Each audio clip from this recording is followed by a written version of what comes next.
Crypto Casuals. We got a special episode for you today because there is literally more going on in the crypto and NFT world in the last week than in any week that I can remember. So much so that I don't know how long this episode might be, like 6 hours long. And we got a special one because our Shadowy Coder, who I thought for a long time was a robot that we could just like give, here you go, here's 5 things, go ahead and spit out the information and tell us what we're saying wrong and you name it and fact check us. There were so many things for Shadowy Coder to research this week, from airdrops to releases to news being dropped to what I'll call a little mini bull run that we're presently right in the middle of on NFTs as crypto prices start to drop. I think the Shadowy Coder might actually have to come out from behind the curtain because there's too much stuff to deal with. Is today the day? I mean, it's up to you, man, but it's just me and you right now. And, I think, you could stay, you could do whatever you like. But, I mean, I know there's a lot of topics that we got to address today. And, I could talk to the tiger. I mean, I could talk to the Crypto Casual tiger, but it would be cool to kind of bounce a couple of these things off of you because, I mean, I'd love to start off with like the airdrops and ENS drops because I mean I think that has some lasting and real impact in NFTs and in the space going forward. So if you want to chat about that would be great. It's up to you, man. You want to maintain the shadowiness, then that's fine too. Whatever you like. But all right. Oh my God! Okay, it's happening. Everybody stay calm. What's the procedure, everyone? I gotta tell everybody watching Crypto Casuals, I was hoping he didn't. Because when Andrew's over here, I'm clearly the more handsome of them. No. And now I have, look at this. I mean, if I would have known that was going to work, I would have done my hair. I would have got my nails did. At least you got your hair, baby. You look good. I would have done something, Now I show up with my hat and my shirt. I look like a slob, and I got this. This Shadowy Coder has become Shadowy Model, folks. It's crazy. Oh, over shit. here. Ooh, wow. Hey now. Let's go. Well, you calm my nerves, Cage. Talk to me about airdrops. I know you are an expert in this, and let me lay it out with 3 ways of doing this if you can, right? Because 1, what are airdrops? Give me a little background, who's doing them, why they're being done. Then 2, specifically, talk to me about the ENS airdrop, and we can talk about that together because, we were both, and Andrew, we were all involved in that airdrop. And then 3rd, the first thing I thought of after that ENS airdrop happened was, how do I get more, right? What's next, right? Like it's not good enough. I want to be greedy. How can I do this again, right? So 1, what are they? 2, let's talk ENS. And 3, what's next? Can we do it that way? Yeah, sounds great. We got lots to talk about. So airdrops are definitely the topic of the week, this week and last week. Basically what they are just when you participate in one of these new, crypto world metaverse kinds of companies, they eventually reward you. It's like the crypto versus version of an IPO. It's called an ICO or an IDO, but it's the initial coin offering. And it's basically for all those initial investors, those initial contributors, it's how they, get rewarded. Like angel investors might get rewarded when they invest in an early startup, things like that. So what happened was with ENS, no one really expected them to go public, right? And what I mean by public in this case is to become a DAO, right? So decentralized autonomous organization, they're becoming public now. They are publicly governed. So they need to release a method in which they can be governed. So these tokens that they give out are actually called governance tokens. So the governance tokens give you a vote, or they give you 378 votes if you have 378 tokens. And so for any of you who got to claim your ENS, reward or your airdrop, before you got to claim it, you had to click 4 buttons, approve or deny, for 4 different articles of their constitution. And so this is going to continue to happen more and more and more as these small cryptocurrency startups become public. And the whole point of this system is to become decentralized. So you can expect that lots of these systems are going to become DAOs, decentralized autonomous organization. And so ENS was the first. And there's going to be more to come. Before we jump into the number 3, the last part, right? So I see this potentially as like a new wave of how things are being done. Not just about governing, right? But it used to be with stocks. It's like, okay, anybody can buy in and become a shareholder. We're going to go public, and the people who got, rich were the people who, were running that company, right? Anybody can invest in it, you name it. To me, why this feels slightly different, it's almost like a participation culture, right? So you've already seen this with like video games, right? Where people who play the games get rewarded with the tokens, right? And there are all the tokens that are out there, and you name it. But to me, you actually, when we were doing the ENS, you had a great way of saying it. I was like, oh, it's free money. Like, it's not free money. It's not free money at all, right? It's not. It's the way I look at it is ENS has a value, right? The name system, this Shadowy Coder .eth, right? It has a value because people paid to have their names .eth, right? And the Ethereum names ENS. So in addition to that, it has a value because of what it's going to do in the future. Not just these names, just it's almost like the next version of the web, right? And the way I would love to talk about this is, we were not rewarded with anything free. It was symbiotic, right? So ENS has the value that it has, and the tokens have the value they have because of what they're going to do in the future, because of people who participated in their business, because the people who went in and registered and had it for a certain number of time and have it for a certain number of future. That's why when they gave out their tokens, think about this, like the math of it, they had a formula that you got more tokens for the longer you had it and for the longer you bought out into the future to maintain that name, to maintain that ENS, and even a doubler for using it and doing the reverse on it, right? So the way I look at it is, the future, the Web3 that's coming is, companies are going to reward their users, right? It's symbiotic, and they are, you could say, paying you back for your help in generating the value that company now has. I think that's cool. And the second part being, of course, how to govern it, and this being the new form of democracy. That symbiosis is so incredibly important, because when you have two different parties and their values are aligned, like, that's when you start taking off way faster than when you're just kind of like competing, or when you're coerced to help out. So I think this is a new form of governing that we're going to see a lot more of. But you touched on something. I want to get to some other airdrops. Yep. But maybe we'll come back to something I really want to get on, is like, how do you start valuing the value of an ENS coin? And so let's circle back to that. But you mentioned another good thing, which is their participation trophies. I don't really want to say, but they're coins you get for participating. And so there's a new airdrop that happened just a couple days ago, the Paraswap airdrop. If you don't know Paraswap, it's just another coin swapping software on the blockchain. Paraswap made news. They dropped their governance token. They gave the coins out to lots of their followers, lots of their contributors, but they've skipped a ton of their contributors. And so this got me a little worried now, because it's not just participation anymore. Like you said with the ENS, they gave you more coins if you participated longer, if you bought a longer timeline, if you had more ENS names. Paraswap did the same thing, where they didn't give everyone tokens. They only did it if you committed a certain amount of time to them, if you made a certain amount of trades. So this has me worried for our future airdrops. It's not enough to just go in and to connect your wallet once. Like, you're going to have to stick around and be part of the community. Maybe join the Discord, maybe talk and share kind of improvements. But you're going to have to set yourself up. You can't just sneak in, grab some free cookies, and peace out. So that's something to watch out for. Who doesn't know what Shadowy Coder is talking about here, a real world example. I took my ENS name and I only registered it for a year going forward, figuring, all right, I'll just renew it in a year, no big deal. Whereas Shadowy Coder might have done it for what, 5 years, 10 years, whatever it is. And I think there was a limit. I don't know if it was maximum 5 or 8 years, but the amount of tokens that were awarded to people was based on how long you, in part at least, on how long you reserved it for going forward. So I got significantly less tokens than Shadowy Coder. Again, the smart guy wins. Sometimes you get lucky in this world. But you're right, though, because I remember when it came out, the most people were tweeting, go ahead and sign up for everything you can.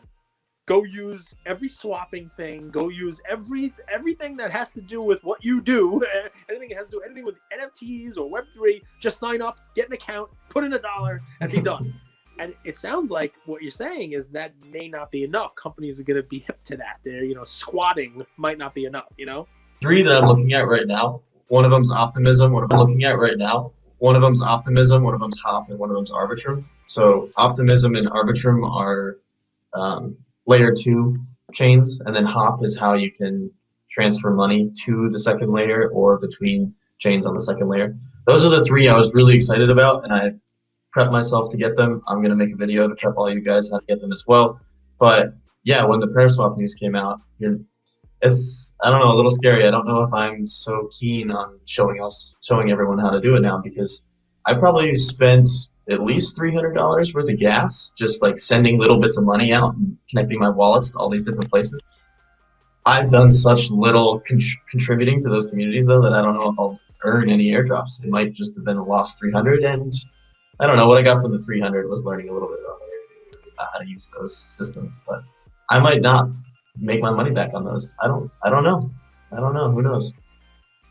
I mean, listen, I view gas as that's like paying for a course, because it seems like every time we do this stuff, that's like your online course fee, right? It's like something new. And our pal Andrew, I still have his voice ringing in my ear from last night when we were all thinking about minting something and didn't get in because the IO site, the minting site it showed that there was still some available, and we were trying to mint, but they were sold out. And of course, Shadowy Coder went right to the contract. It was like, no, they've minted them all. Well, we're all trying to still mint because the page didn't show that it was. And he's like, I have to pay gas for this. They're sold out. Why do I lose the gas? This is ridiculous. Just throwing shit all over the place. He broke my selfie stick. Yeah, I have a selfie stick. It's more of a tripod, but he broke my shit. He broke it. He was mad about the gas. He was mad. Breaking stuff around the house. But I mean, it's different times and lost gas on every single time. I'll just every single time. I'll just factor that into the cost of the project, and it's part of the learning, right? It's part of this is the new way of doing business. It's funny because you don't think about that. Part of what we, Luka Nation, us, it's amazing. Today we'll be recording our 500th episode on the Sports Card podcast, and one of the things that we loved so much about the crypto space is that lack of friction. The whole, like, you go on eBay to sell something, you sell it, they take their fee, you got to go to the post office, and then returns and the whole deal. We're like, wow, crypto doesn't have any of that. There's no returns, there's no post office. There certainly are fees. Yeah, there's a friction. Gas is just one of those things that kind of sneaks up on you, I guess. There's a lot of lessons in this space that are going to be learned the hard way.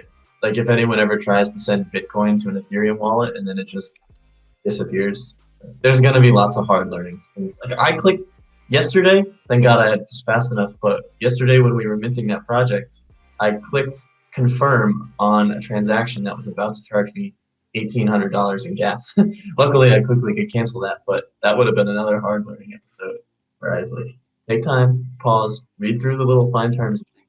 Don't commit to $1,800 worth of gas for a $200. Crazy stuff.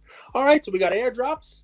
What else? What would you like to talk about? Let's spend a couple minutes on, and you could name the project you like, but this week a project dropped that started to fly, and then upon inspection of the traits, looked like there were some unsavory, dare I say, racist traits in the in the properties.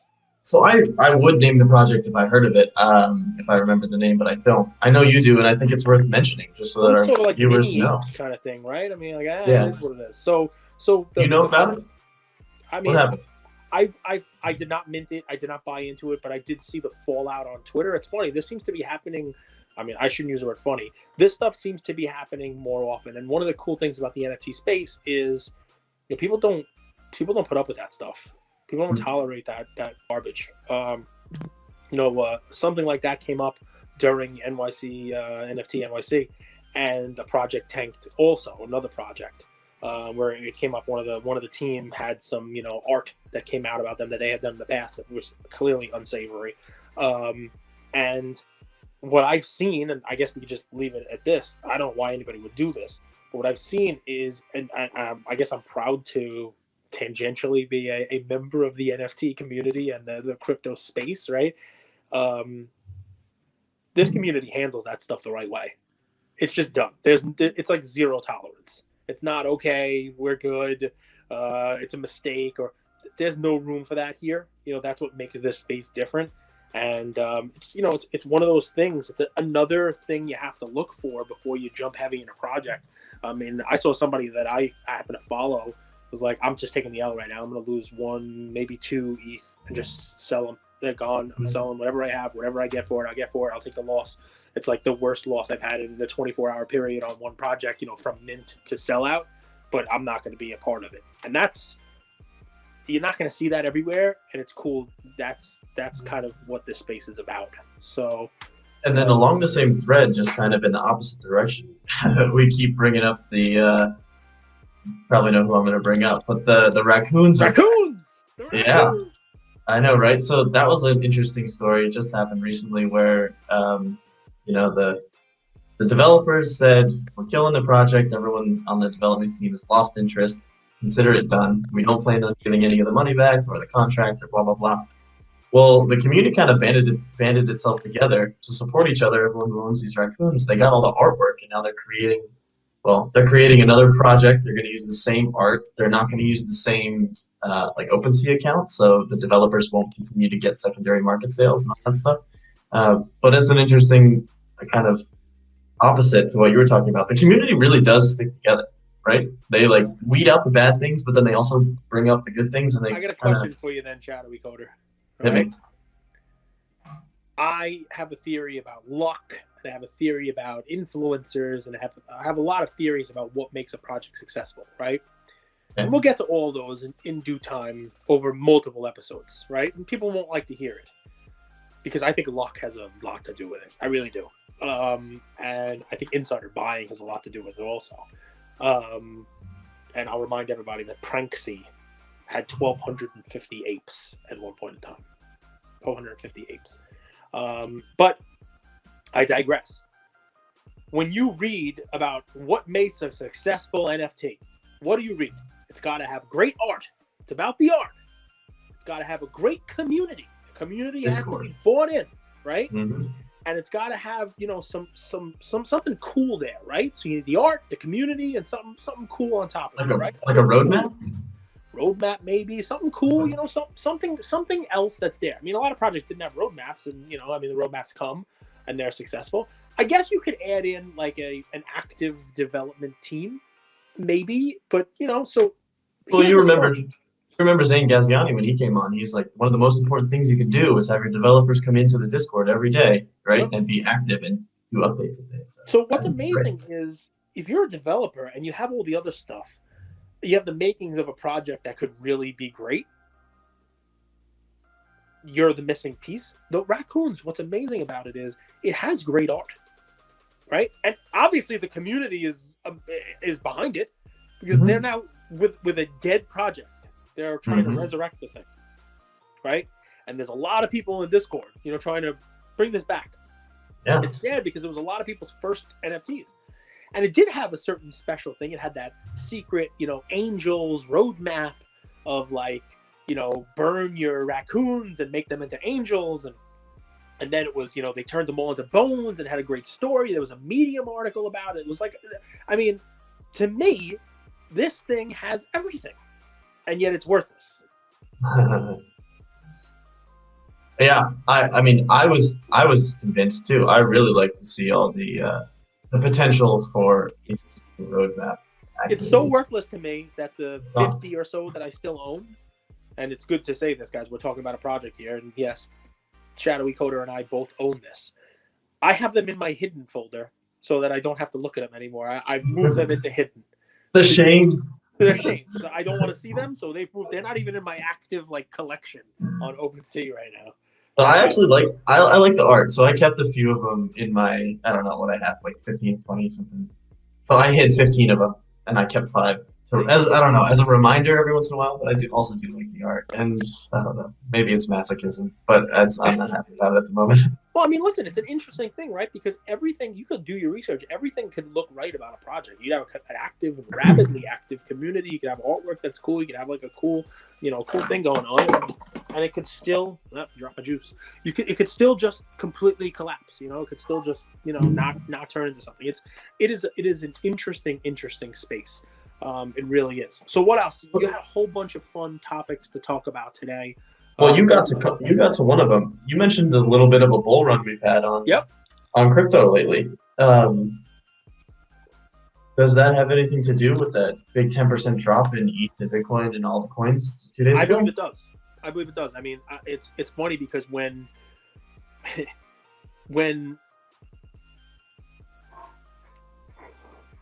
crypto is running, when ETH is running, people are complaining about how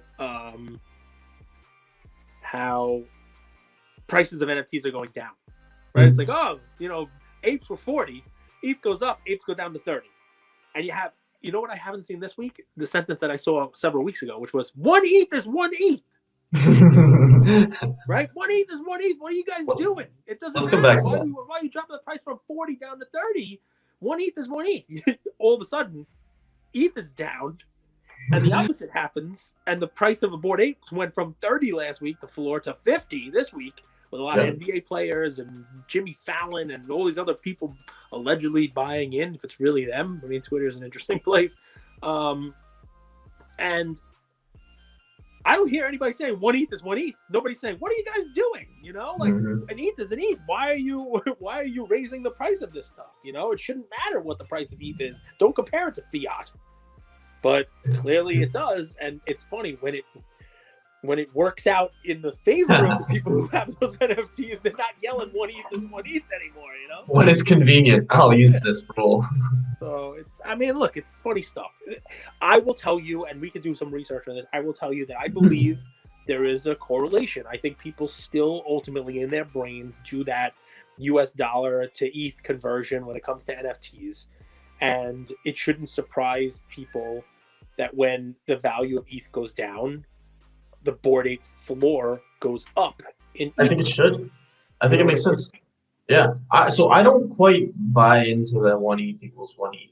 And maybe that will happen over time, but I don't think it's true yet at all. Like, is it something that should happen? Like, so the only way it can happen, right, I think, is that ETH becomes the gold standard. The currency. That's the only way. Right, where people are no longer doing the conversion to fiat. Okay. And people are buying and selling in ETH, everything in ETH. And really, I think the real sign will be when you can file your taxes in how much ETH you made that year and how much ETH you owe to the government, and there's no conversion of that over to fiat each time, which clearly is not the case presently. That feels like, so there's already companies out there who are figuring out how to do payroll for major corporations, but they're going to do payroll in cryptocurrency. So that's interesting. We're already stepping towards that, but for some reason, I still think it's so far away that the government accepts taxes. I don't think that's happening for long. But that's what it's going to take, right? Because ultimately, everything has to be reduced to fiat in order to pay that, and that I think is the last hurdle. And I think that's right. Honestly, that's where I'm sitting right now. That's what I think is right. 1 ETH is 1 ETH. Sounds nice. It's useful in some cases when you want to kind of twist someone's arm, but I don't think it's true. I just think it's true. Well, I mean, listen, there's definitely been a run, and it's not like crypto has completely tanked. I mean, ETH is down, but ETH had a nice run, and Bitcoin is down. Shoot. So I just created this tool I'm tracking a few projects. I haven't found a good resource online to find the floor price of any projects. So if anyone has that, please let me know. I want to find a good place to get that reliable information. So instead, in the meantime, I've created my own tool to pull data off of and see. I have the floor price for a bunch of different projects, but I have not yet mapped it to the price of ETH. So it'll be interesting to see if when ETH goes up, that everything else goes down. And I'll let you know what I get. Yeah, and wait till you layer on the more quote-unquote blue chippy the project is, that when it moves. What do you mean by that? What you see is that as ETH starts to go down, the more blue chip a project is, the faster it moves in reverse. So I think when you see ETH actually move down 10% or 15%, you'll see apes will be the first mover. That'll start to go from 30 to 32 to 34 to 38. And then as it moves, the next day, you'll see the Cool Cats move. You'll see the VFriends move. You'll see the other top 10 volumes move. Maybe the Mutant Apes will move after that. And, you know, it's not an immediate thing. So what I will tell you is my thought is there's a layer to this. It's not just that ETH moves NFTs. I think other NFTs also pull NFTs with it. It's in the card market. We say, you know, like, you know, when a modern guy goes up, you know, when LeBron's cards go up, Michael Jordan goes up also, it follows. You know, if someone's paying XYZ for Luka or Giannis, well, you look back and say, all right, well, you know, that means Jordan's cards were cheap. You know, like you shouldn't be paying more for Giannis. And it's the same kind of thing, right? I noticed, and I watched it this week, so you know the data will be there. Mine is more anecdotal because it's just me watching in OpenSea. But I noticed as ETH fell, Bored Apes started moving up, and then after a little bit of time, the Mutant Apes, the Cool Cats, Me Bits, VFriends, they started. Lazy Lions, you know, they didn't move. They're not the first movers, but as people start seeing these things move, it trickles down. And what is the criteria for like first tier movers, second tier movers? You said it was blue chips. Is it just if you have status? Hard to call any of these things blue chips, to be honest. Everybody has their own definition for it, and you know, some people say, "Oh, this is a blue chip," but this is the next blue chip. And you're like, "Come on, you know, this thing it's 4 weeks old. You know, like, let it last a month before you call it a blue chip, right?" You know, and you know, I minted World of Women. It was in July. I mean, you're talking about that project's not even 4 months old yet. And people are like, that's a blue chip. I'm like, pump the brakes, you know, like, let's give it some time. Let's see if it lasts a year. Honestly, what I look at for what's the first mover is, and I'll tell you where to go to find this. I go right on Rarity Tools. I click the collections right up on the top, so all collections, and it'll show you the volume in the last 7 days. You can also find that right on OpenSea, you know, on their statistics. You know, they have resources.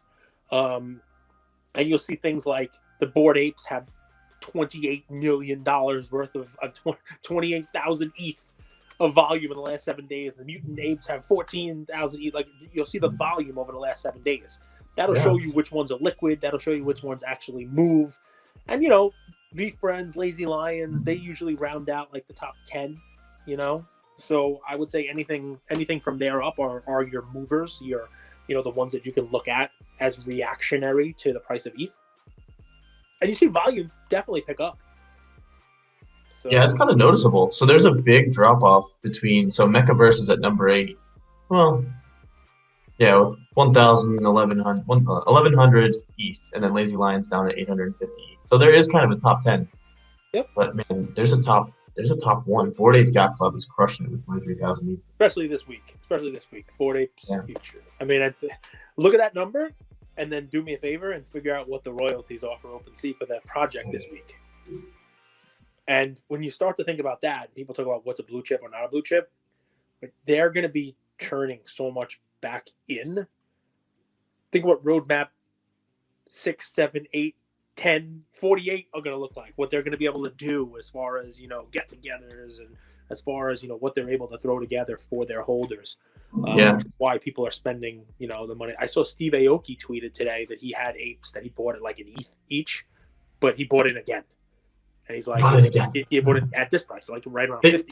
And he's like, they can't lose. They have so much money, right? If you believe in it, you believe in it, you know, like you green light at this price even because, you know, the future is bright. So it's very interesting stuff that's going on in the space. I'm trying to think what else. So yeah, like one way to measure how much money they have is to go into either like Sandbox or help me out. What's the other one that I'm missing right now? Sandbox is a great place to go buy. Sandbox jumped to the top 10 this week. My gosh, and I wouldn't have known that unless I had my tool. But yeah, I watched that thing jump in the last 8 days. It went from 0.002. Now it's up at 1 ETH. Probably past. It's probably 2 ETH by now. But Sandbox is a good place. Go check them out. You can see little like plots of land, and some are like 1 by 1 squares, some are 10 by 10 squares. You see lots of land owned by Bored Apes. They've got some big stuff of land, and they've got a lot of money in order to buy all that land because that stuff ain't cheap. 1 by 1 is going for $11,000 minimum. That ain't cheap. You own any land on the No land. sandbox? Should have bought some. Should have bought some. Should've bought some. Exploded. Like, Told people to buy land. You know, got You- land for other people, but I didn't actually listen to myself. I'm good at telling people how to make money and then losing it myself. That's losing yourself. kind of the way. That's true. the way Yeah, Cage. I've listened to a few of your projects. Rascals, no, the Raccoons was one of them. That Raccoons, didn't damn go well. raccoons. But think of how But- much we've gotten to talk about the raccoons, and at least they were inexpensive, I think, to mint. They're very expensive, and the art was cool, so I was in. Yeah, and we've Why talked didn't about you tell me about land? Yeah, I should have told you So about rich. land. I mean, look, it is what it is. But listen, it's been a fun week. What else you got? I forgive you because you told me about ENS, so I owe you some of that ENS. There's no owing. Okay. So we can wrap here, right? And we'll have a lot of other stuff, and we'll see what happens. You know, we can chat, but basically, here's the fun, right? There are weeks where you can be down and pessimistic, right? There are weeks where the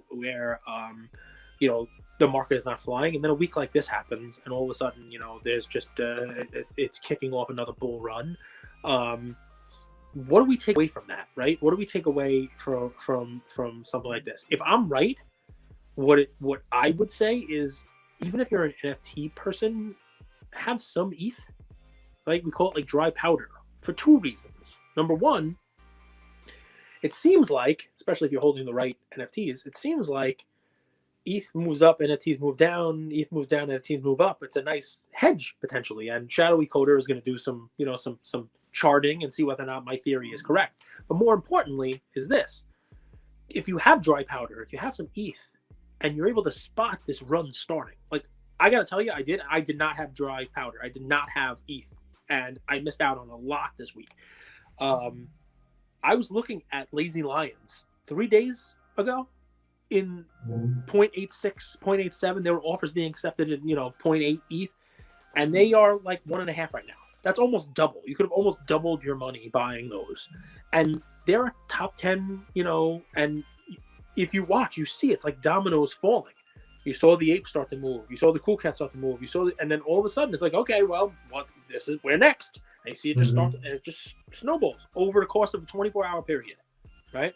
And if you had that ETH available in OpenSea, you wouldn't be that upset, because even though the value of ETH is going down when compared to fiat, not 1 ETH is 1 ETH, you could take that 0.85 or 0.9 or even 1 ETH, and now it's worth 1.5 ETH on a Lion or any other thing that's out there. And one other little quick one I'll throw out there, just for folks about having like liquidity and having that stuff out there.